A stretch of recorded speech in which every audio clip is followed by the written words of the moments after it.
Disney Club du livre. Winnie l'ourson et le jour de la tempête.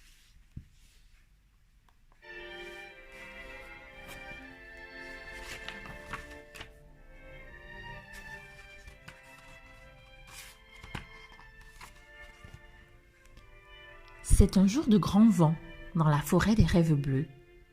Winnie réfléchit dans son coin à penser quand, soudain, la terre se met à remuer sous ses pieds. Un museau pointe hors du sol, celui de Grignotin. « Tu devrais te dépêcher de rentrer, Winnie, » dit Grignotin. Sans rire, il va y avoir une tempête. Mais Winnie décide d'aller souhaiter un bon jour de tempête à tous ses amis. En chemin, Winnie croise Porcinet, qui est soudain soulevé par une bourrasque. Winnie le rattrape par son écharpe, mais le vent est si fort qu'il emporte Porcinet plus haut dans les airs et l'écharpe commence à se défaire. L'un courant, l'autre volant, ils arrivent devant la maison de Maman Gourou. « Bonne tempête !» s'écrie Winnie, emportée à son tour par le vent. Pendant ce temps-là, Bourriquet vient de terminer sa nouvelle cabane. Il n'est pas mécontent de lui. Celle-là, elle va tenir longtemps.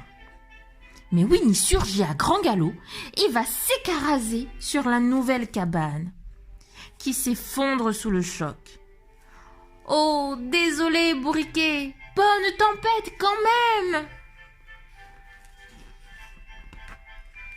Coco Lapin est en train de cueillir des carottes dans son jardin. Il n'y a rien de meilleur que les carottes, pense-t-il. Le seul ennui, c'est qu'il faut les déterrer. Soudain, il entend une voix crier « Bonne tempête, Coco Lapin !» C'est Winnie qui passe, chassé par le vent à travers le carré de carottes. En essayant de freiner avec ses talons, il déterre toutes les carottes qui atterrissent directement dans la brouette. Coco Lapin est ravi. « Surtout, reviens à la saison des choux !» crie-t-il à Winnie. Redoublant de violence, le vent fait décoller Winnie, qui est projetée avec Porcinet contre les vitres de la maison de Maître Hibou. Ce dernier, réveillé en sursaut par le bruit, leur ouvre sa fenêtre. « Bonne tempête !» dit Winnie à Maître Hibou. Et alors que Winnie se penche vers le pot de miel posé sur la table, la maison de Maître Hibou se met à trembler à cause du vent, avant de s'écraser au sol. Heureusement, personne n'est blessé. Au jour de la tempête, succède une nuit de tempête. Winnie est bien au chaud dans son lit quand il entend un drôle de bruit. « C'est toi, Porcinet ?» crie-t-il en entr'ouvrant sa porte. Mais il ne voit personne. Tout à coup, quelque chose bondit sur Winnie. « Boing, boing !» C'est Tigrou. « Oh, tu m'as fait peur !» dit Winnie. « Les tigres sont les meilleurs pour faire peur !» clarionne Tigrou. Mais ce n'est rien à côté des Néphélans. Et eux, en plus, ils aiment le miel. Fais attention. Sur ces mots, Tigrou s'en va.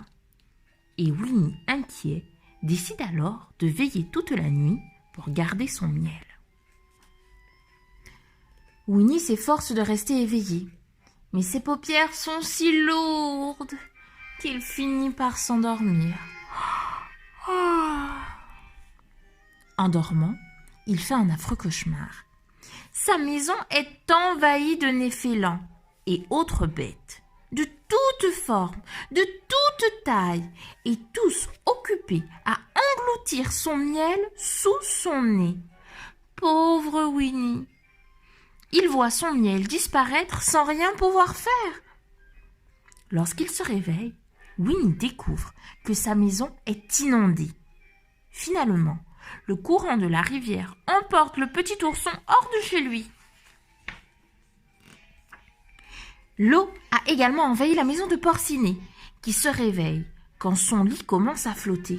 Que vais-je faire ?» se demande-t-il effrayé.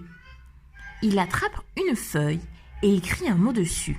Puis, il met la feuille dans une bouteille et la jette par la fenêtre. Il espère que quelqu'un la trouvera et viendra à son secours. Quand l'eau atteint la fenêtre, Porcinet s'en va, voguant sur une chaise. Peu après, la pluie s'arrête. Les habitants de la forêt des Rêves Bleus se retrouvent chez Jean-Christophe. « Mais où sont Winnie et Porcinet ?» demande celui-ci. Personne ne sait. « Regardez ce que j'ai trouvé !» crie Petit Gourou. « Oh, un message dans une bouteille !» s'exclame Jean-Christophe. Jean-Christophe sort le papier de la bouteille et lit le message d'appel au secours de Porcinet. « Envoyons Maître Hibou repérer Porcinet », décide Jean-Christophe.